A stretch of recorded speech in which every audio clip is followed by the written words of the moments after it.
The subject matter of my talk today for this conference is life expectancy in the new normal environment. At the outset, what is life expectancy? It is actually the number of years a person can expect to live. And what is the situation of life expectancy prior to COVID and now that we are in COVID? Let me cite to you recent statistics. For the Philippines alone, in 2019, the life expectancy of the Philippines combined between the two sexes, the male and female, is, hold your breath, 75.51 years. With the COVID in 2021, the life expectancy of the Philippines has reduced from 75.51 years to only 71.66. So we reduced by approximately 4 years. Meaning, if your death is supposed to be at the age of 65, this time at 61, you should already be dead, plus minus 5% margin of error because of the reduction by 4 points. All right. So what is the place of the Philippines in the world? The topmost or the highest in life expectancy in the world is Hong Kong. And take note, their life expectancy is 85.29. 85. This is followed by Japan, 85.03. Then by Macau, 84.68. And then Switzerland, 84.25. So roughly, the highest life expectancy is about 85, combined for two sexes. And the lowest are those coming from the African countries. And the lowest is Central African Republic, 54.36. So there is a disparity of about 30 years. Meaning, if you are a citizen of this Hong Kong, Japan, Macau, Switzerland, more likely you would live up to 85. But if you are a citizen or you are a person living in the African states, more likely in just lower than 60, you will already be dead. So what explains this disparity? But before we go into that, let me tell you about the gender disaggregation. Okay. For female, it is 75.51. And for male in the Philippines, it is 67.26. All right. Now, if we make some kind of a round off,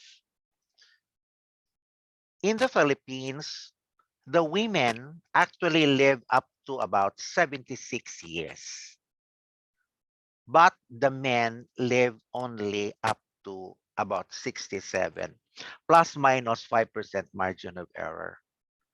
Meaning in general, there is a disparity of about 7 or 8 years. So let's just make it this way, that the women in this country outlive the male counterparts by about approximately 8 years.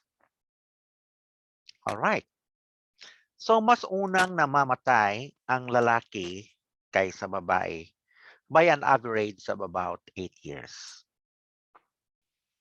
That is something. So therefore, if you were born a male, yung bata mong lalaki, automatic yan -8.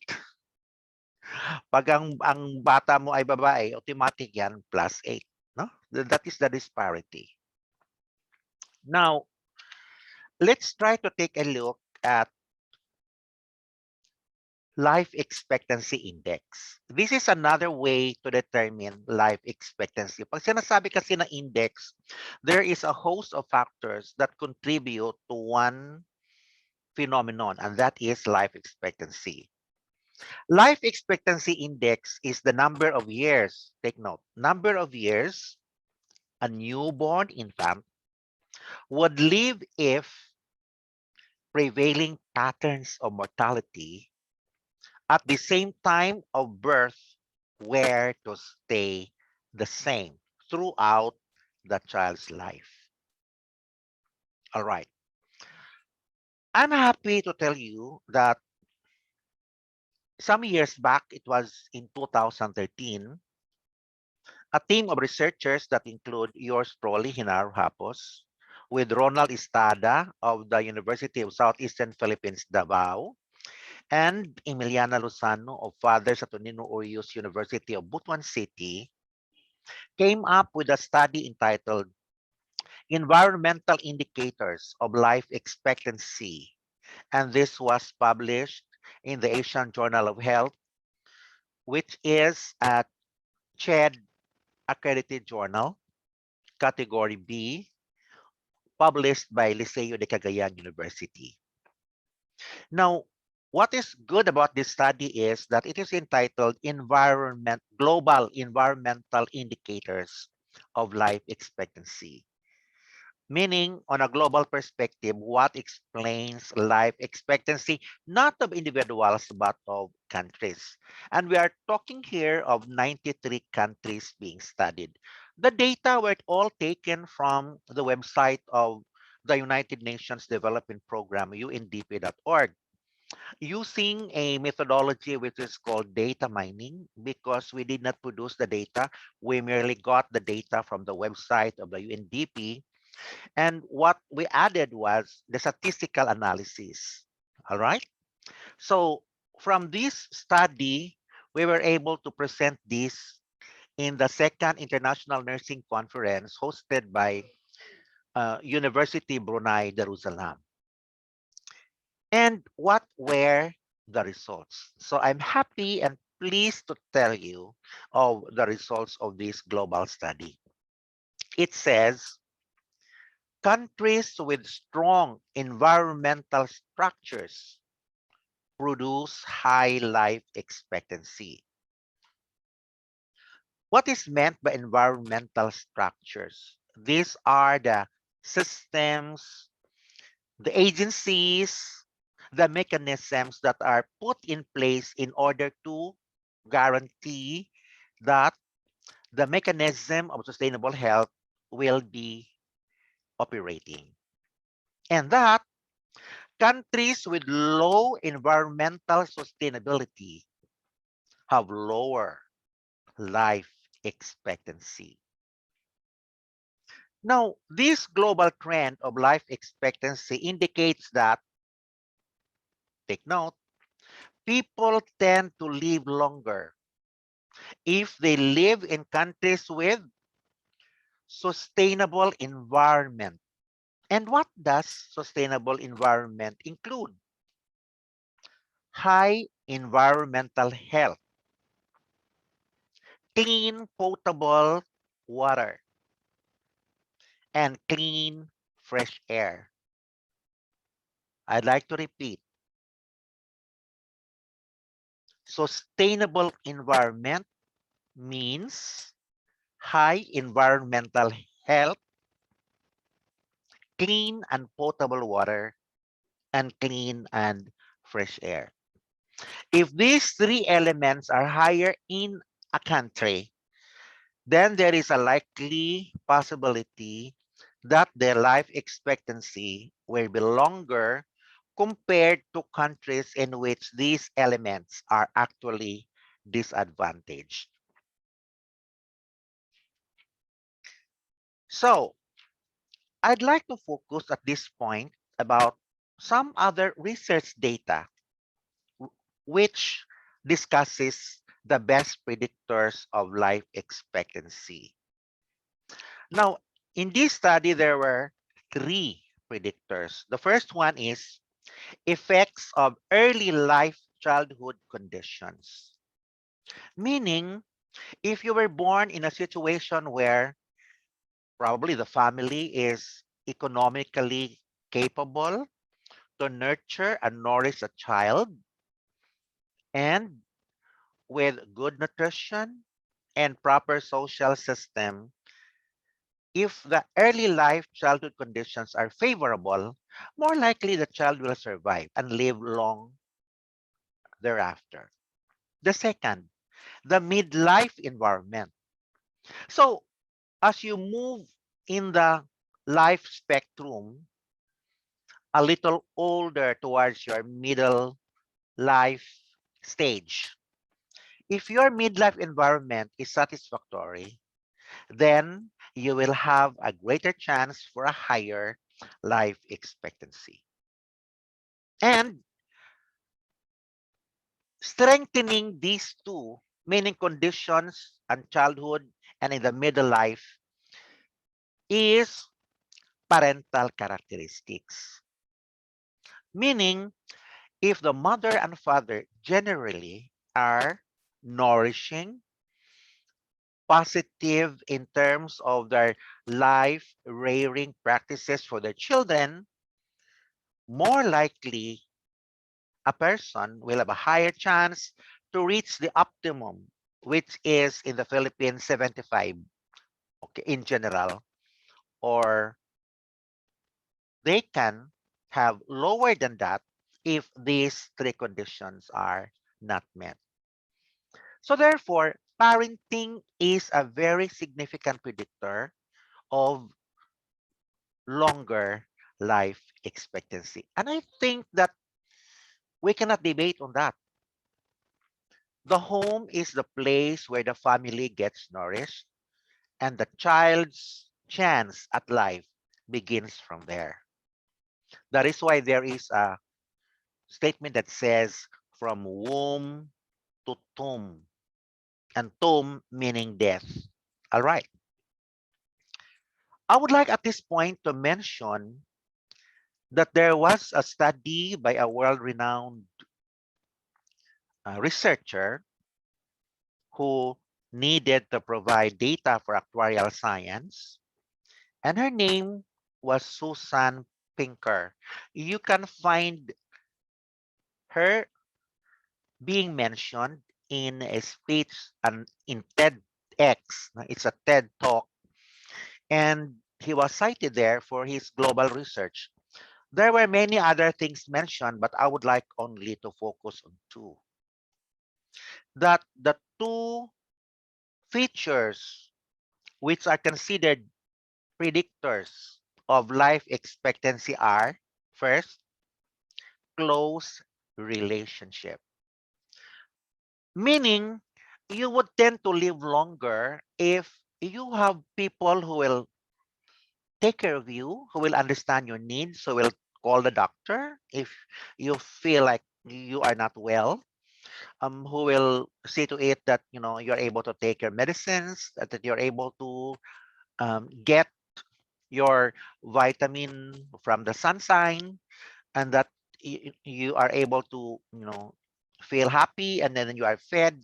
These are elements of a close relationship, meaning if you live alone, you are at a disadvantage if you do not really have people that you can rely on who can take care of you. And the second is social integration. What does this mean?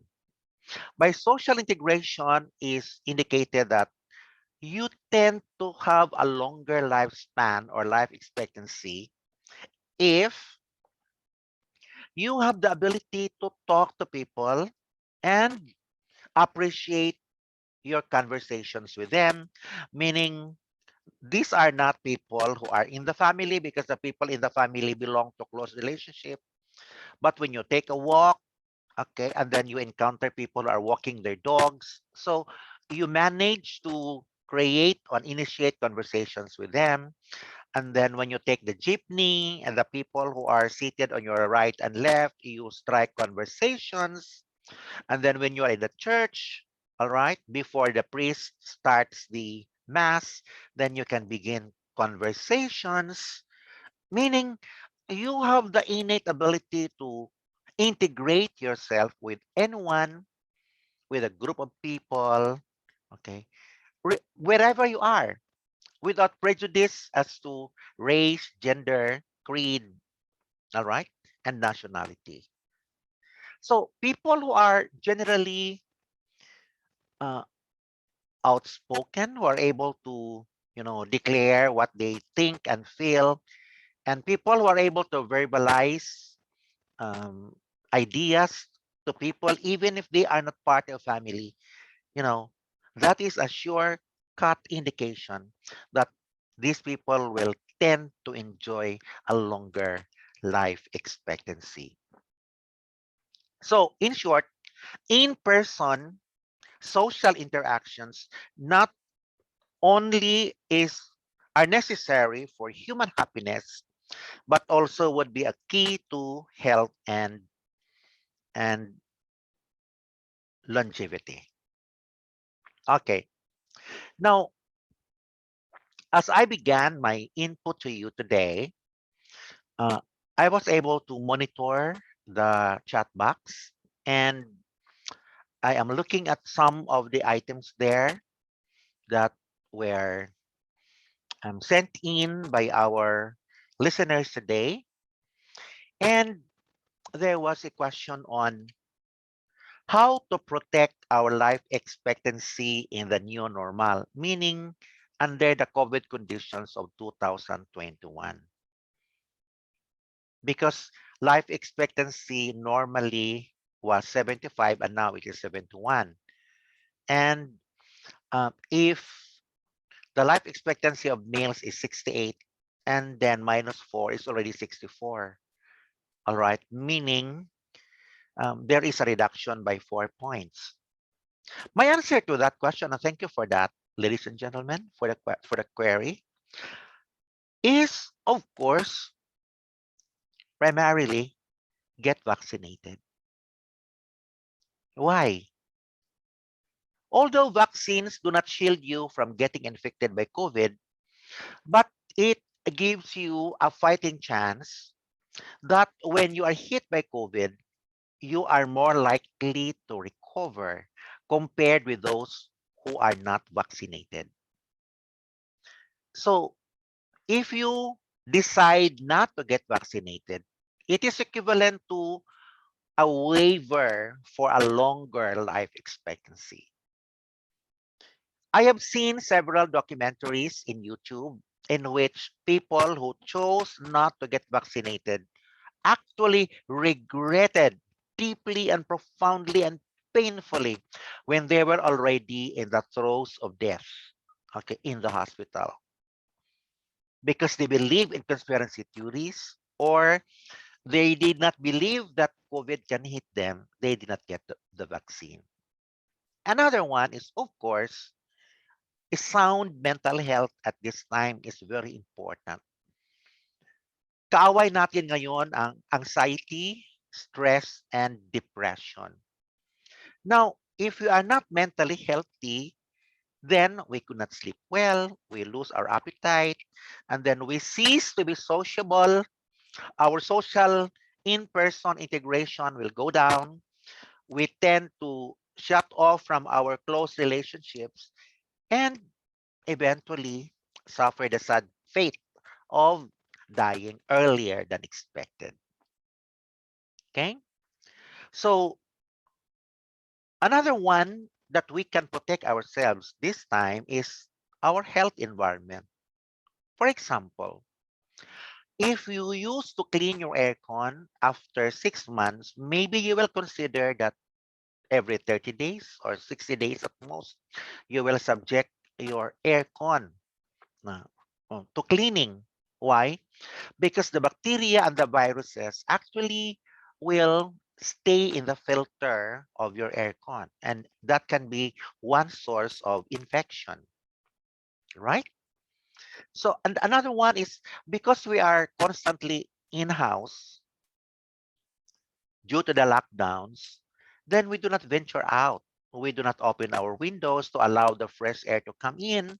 We do not put air conditioners in order to kill airborne bacteria, and we do not anymore go to the garden.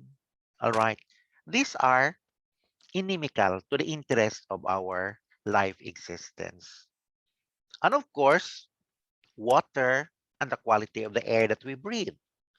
That is why, as much as possible, if you can make it, if you have your means of transportation, which can give you the safety confines of, only you and your family members can get inside your vehicle, then by any means, yeah, go to the riverbank, go to the seashore, and then enjoy the sunlight, and then an opportunity where you don't anymore take your put your mask on because of the social distancing, and there is the vast expanse of the beach, and then after that you hike off to the mountain so that you will be able to savor the fresh air, and then you can have clean oxygen.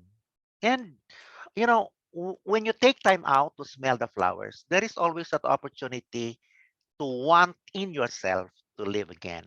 Remember a song by Anne Murray sometime in the 1970s? You made me live again. All right. So a new environment can give us a new impetus, a new opportunity that we can be positive about life. All right. Next question. Let me try to take a look. Okay. This one. How to assuage or reduce the fear of dying? Okay. How can we reduce the fear of dying? I have my own technique, and my technique may be different from yours. I have this mindset so that I would no longer be afraid to die, that every year, every month, every week, day, hour, and second that I spend in this world is good enough for me.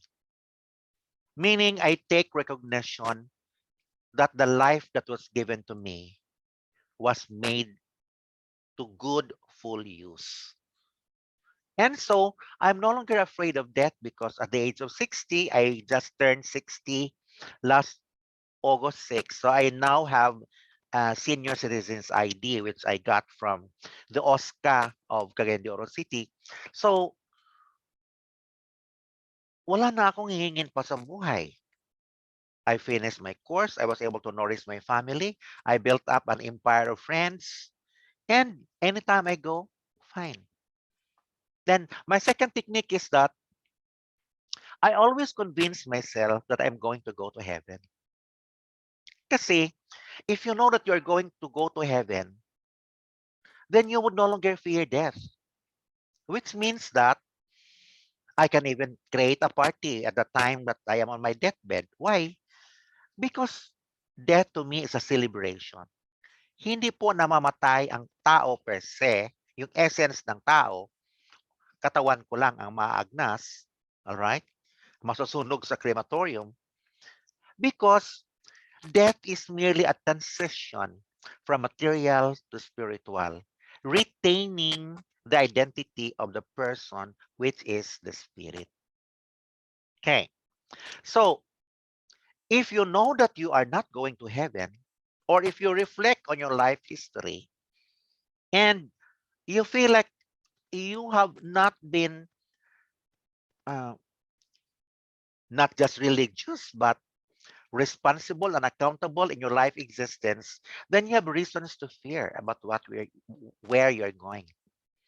I always take the stand that it is not the number of years that count. It is the meaning that I am able to savor and draw from those years that I am alive. So that is my mindset. Okay. And here's a third question. Let us try to take a look at this. Okay. Um, what is your advice, okay, on families who lost a loved one earlier than expected because of COVID-related deaths? Okay. Now, my advice is this. Kung namatayan ka, grieve.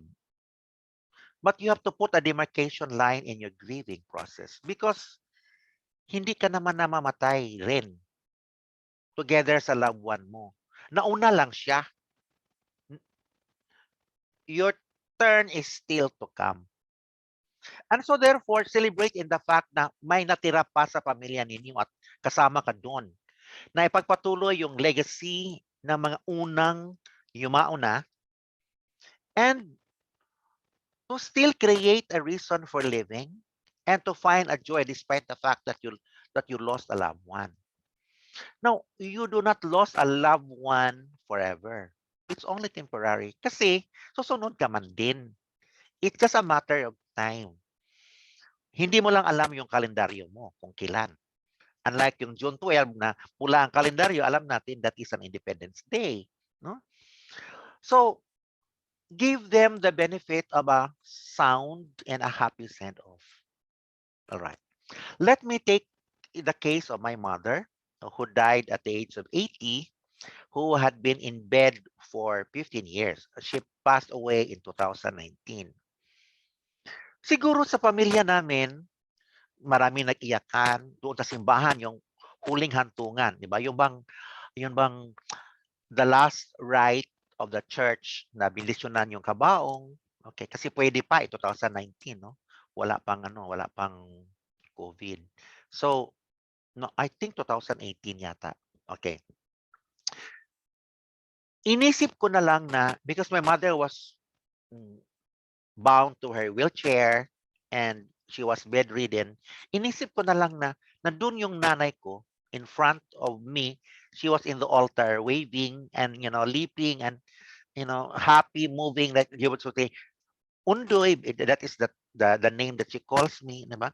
My son, look at me. I am already whole again. I am no longer lumpo. I am no longer bound to my wheelchair. I am free from pain. Wish me luck.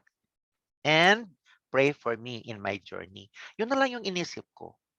So I did not count on the number of years that she would no longer be with me, but I counted on the number of years that she was with me, and that is 57 years kami nagsama. And it was always filled with colorful, joyful, painful, all kinds of cornucopia of colors kasi mahirap yung pinanggalingan namin, no? Okay. So, wishing people a safe trip is one of the best opportunities na maibsan yung pain of losing people in this pandemic. And then, what did that teach me is this, na pag nasa bahay ako, I will take every opportunity na kausapin yung mga tao, mga bata, then I play with them, kalingahin ko sila. Because iniisip ko, baka ito na yung huli. Baka ito na yung huli. So if we live our day as though it is the last, then we would no longer have regrets towards the twilight of our life. Okay. So since my time is 30 minutes or less, how will I summarize my um, talk with you today? Let me put it this way. It is a great privilege that God has given you that you will be born a human being and not a beautiful flower or a swimming fish or a horned animal. You're born a human person. So the human destiny is there, and we should be grateful to God. Remember, memory is a gratitude of the heart. And second is that hiram ang buhay natin.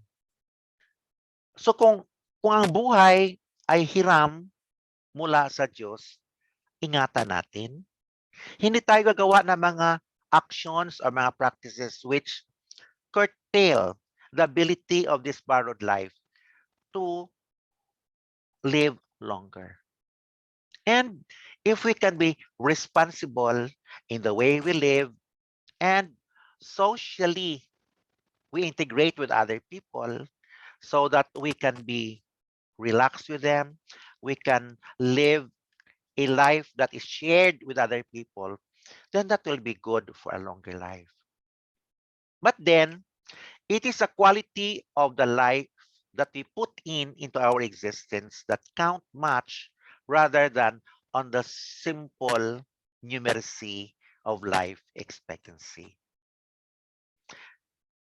I would welcome you if you want to check me on Facebook, Hinaro Verador Hapus, or you can check me, send me an email, hinarohapus@gmail.com, J is in goat, ENARO, J is in jar, APOS @gmail.com, or you can call me or text me with my Globe number 0917-70-35283. Bigyan kita ng panahon, bigyan kita ng importansya na meron kang taong matinong makakausap at makapagbigay sa iyo ng, another side to what you conveniently believe in, which could probably be healthy to you or supportive of a longer lifespan.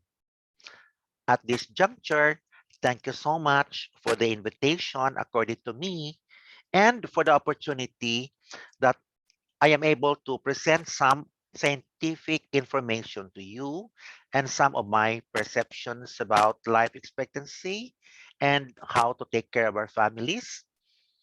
Keep safe, protect yourself with the vaccine, move forward, develop an open mind, maintain your mental health, pray, eat well, take time to smell the flowers, enjoy your pets, and more importantly, maintain close relationships and social integration.